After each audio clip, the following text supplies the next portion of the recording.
le contraire même bu dee ki porte loi bi sax jàpp na ne mbir yi li ñu ko maanaam li leen ko tax a def du pour ñoom waaye tout laisse à croire que ne boo moywul comme que di président rappelé sànq ndax am nañu benn wet bu nu dàmp beneen wet bu nu bëgg a sanctionné ñan lañu alors njàngat li ci côté force de l'ordre yi. bu ma ne tout ça pour lan noo koy waxee ci français. pour tout ça pour dire quoi. tout ça pour dire quoi. toutes ces questions là pour dire quoi. waaw. bu ko wax de. ziar bu baax. escate irobam sama grand bu baax ak Aïssatou ma ca France. sikk bay bëgg dee Aïssatou mii mais entre parenthèse. docteur Lamine Diédhiou bi ñu invité woon fii. commune Niamone ak waa Tobor ci mbalit ma mi ngi lay ziar en direct. waa ji bi mu ñibbee Casamance actuellement presque il est recherché pour gars yi tey quoi ça veut dire que Sen TV ak des médias. Ah oui? Chapeau à Bougane Gueye Dany parce que si c'est une télévision très bien suivie c'est une télévision aussi qui règle des solutions sociales dans les communes donc ñu ngi koy gérer bu baax moom Lamine Diédhiou ndax dafa bokk ci collectif bi nga xam ne ñooy combattre mbalit bi nga xam ne moo nekk ci commune yi Niamone ci village Tobor ñu fiy jëlee mbalit Ziguinchor di ko foofu ñu invité ko fi samedi muy ci actualité mu waxaale ci affaire mbalit bi donc actuellement il est en train d'être persécuté donc na si état bi jël ay matuwaay parce que développement social la ñuy wax léegi gis nga Seydina Mohamed waaw gis nga force de défense et de sécurité yi coow lee ba rek amalgame bi rek gis nga bu ñu bëggee réew mi basculer wu ci loxo armée na politiciens yi immiscé wu ci armée à 100% ndax armée am nañu benn solidarité boo xamante ne ñoom seen biir koo ci laal ñëpp quand on prend les pays limitrophes du Sénégal c'est les civils politiques les politiciens qui ont poussé l'armée à prendre le pouvoir par les armes boo demee Mali soo demee Guinée soo demee Burkina et cetera comportement politiciens yi ak ni ñuy jëlee textes yi ak règles ak lois yi di ko manipuler di ko utiliser selon leur guise moo dem ba mujj bi saturé wu ci xelu askan wi di ko dénoncer guddi bëccëg suba ngoon ba mujj bi ñu dugal ci armée donc man sama xel da ciy dalan dofuñu su fekkee dañoo ciblé général Moussa Fall bés bu ñu ko laalee il faut diviser la gendarmerie suñu laalee la police il faut diviser la police suñu laalee l'armée c'est pareil donc li amal solo Sénégal jamono ji ñu toll dañ naan woy këpp gaal kenn du ko woy ci tefes te woy wii daa mel ni woy këpp gaal lay bëgg a doon nag te nañu teggi woy woo teg ko ci suuf ñaare ba mooy mais attendez comment on peut prendre identifier ay nit yoo xam ne dañoo ñëw ba ci deniers publics alalu askan wi BRT bi askan bee ko moom ñu filmer leen jàpp leen parce que dañoo saccager un bien public. Comment on peut prendre des gens qui ont incendié des bus Tata ba ay mort am ci ñooñu c'est des criminels comment on peut prendre des gens yoo xamante ne parce que dañoo reculer le PIB sénégalais à travers les émeutes et ils se sont très bien organisés maa ngi gis jamono yi ñuy woote woo ay commandant je sais pas quoi c'est pour dire que depuis boobu ba léegi soo seetloo les plateaux télé ak émissions yi mais chaque semaine tu vois benn passifien wala benn leader passif buy toog di identifier boppam par rapport ak ay jëfam si li doon taal dëkk bi ci diggante 2021 ak 2024. Très bien. Ce qui est un précédent très dangereux. Un pour la démocratie, deux pour la justice. Et on a une justice qui est tellement muette. On parle des forces de défense et de sécurité qui sont muettes, mais actuellement on a une justice qui est muette hein. Parce que problématique bii ñuy waxtaanee yëpp justice moo ko moom. Justice moo war a jouer rôle ay dossiers judiciaires la ñuy waxtaane ci kaw table publique bi. Très bien. Procureur de la République déclaration yi am ci télé bi yëpp bu ci nekk nit warta pare plateau te convaincre ko ne ko kaay leeral et de passage entre parenthèses maa ngi saluer Assane Diouf di ko ziare di ko ñaanal suñu borom taxaw ko foofu mu ne ci barke Sëñ Tuubaa. waaw Assane mu ngi koy ñaanal waaw. waaw donc tey le rôle de la justice anamu.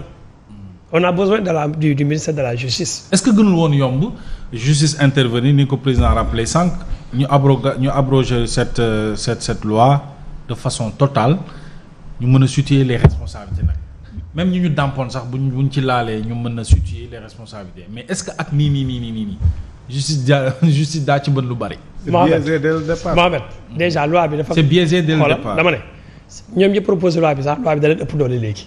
xam nga schéma dañoo schéma ba schéma. ki ko proposé def na amendement. ñett schéma bi wër leen. dañoo schéma ba schéma Sénégal. c'est auto amendé ah. c'est auto amendé loolu moo lay wax nii. ça veut dire que bon man de loi moom bu ñuy dem ba wax dëgg yàlla nga dugal sa loi auto amendé wu. waaw bon xaaral j'ai même envie de dire l'amendement Badara Gadiaga. xaaral et président tu refuses que mbir mi def objet wu dialogue. pourquoi pas waxtaan. xam nga Sénégalais yëpp gi mais non mais attends. xam nga refus de faire le dialogue boobu la ko andi. rëy la rëy. dañoo rëy. parce que nit boo jiitee réew wala rëy. parce que pour moi c'est une question qui concerne les Sénégalais. Mohamed déggoo dama la ne. quand tu ñoom c'est pas une affaire d'un régime ou d'un parti politique. non. voilà du yëfu parti du yëfu régime xam nga lan la ñoom ce sont des administrateurs. ñun nous sommes les administrés. dañ leen a dénk ne leen organiser leen pour mu jaar yoon.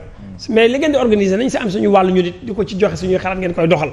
dañ leen a dénk lu ñu bokk mais suñu demee ba ñoom ñu am rëy pour dellu ginnaaw parce que ñi leen dénk ne nañ li ngeen bëgg a def de ànduñu si nañ toog waxtaanaat ko.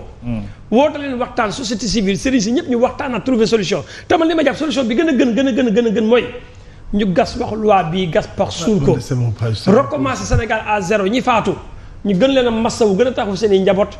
ñi nga xam ne jot dañoo génn ba ñu jolee indemnisation rëcc na ba noppi suñu bàyyi la ñuy dem et qu'on recommence Sénégal tout en commençant à créer un tissu social de paix confortable xol yi booloo doon benn mais parce que tey dans l'un ou dans l'autre mais ki amendé loi bi dafa dem ba benn instant il ne comprend plus parce que bu lax dafa am loo xam ne nag c'est psychologique day des sa xel da nga koy yóbbaale ci bàmmeel parce que bu ko leeree ne tey loi bi bu jaree Sénégalais yi jóg fipp ci kaw nguur gi ba ay fitna amaat ci mais fii ku ne sa bàmmeel da nga fay dugg réew mi nañu bàyyiwaat xel suñu bàmmeel on va entrer dans nos tombes tous nous aurons des comptes à rendre et nag nga bàyyi fi woy wutul fay naan sa bàyyi moo dugal loi bi tax armée bii ñu leen di convoqué ba tax armée bu bëgg a jël fetal yi pour jël réew mi su wala sa bàyyi dugal loi bi tax Sénégal xaajaloo divisé woo ñaar mais woy boobu baaxul si kenn.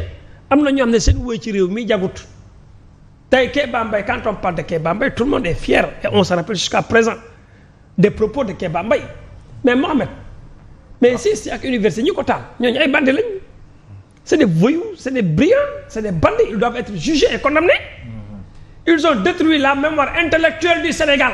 En tout cas bëgg nañu xam ñan ñoo ko def dama ne ils l'ont fait non dama ne ak nan lañ ko defee non mais ak surtout ak pour ñan lañ ko defal mais moo tax ma ne la ñi taal université ce qu'ils ont fait ils ont brûlé la mémoire intellectuelle du Sénégal université bi dong war naa tax ñu leeral ce qui se passe quand on est maintenant dans un pays boo xamante ne vraiment ceux qui dirigent ont le droit de faire ce qu'ils veulent ceux qui ne sont pas d'accord à travers seen gisin c'est des ennemis du peuple et nous sommes tous un peuple sénégalais il y a un problème et je me rappelle encore une fois de plus pour ma gëm ne ñi dinañ jàlle loi bi dafa am le premier ministre waxoon bi muy recevoir mooy réunion bi mu mujj recevoir les syndicalistes si je me trompe pas si biir waxam mu dem ba ci biir ne ab dëkk bu ñu bëggee mu développer il faut ñu restreindre les libertés et je crois que ba ñu commencé doxal réew mi ba léegi ils sont en train de trouver un prétexte une voie pour restreindre les libertés des gens en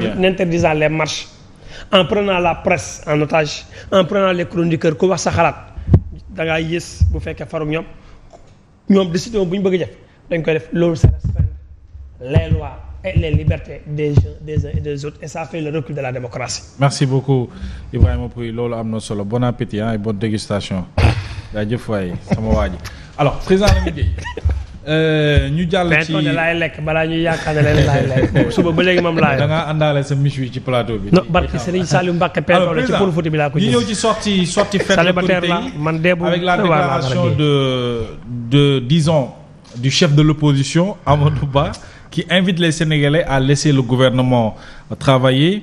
Une déclaration quand même qui enflamme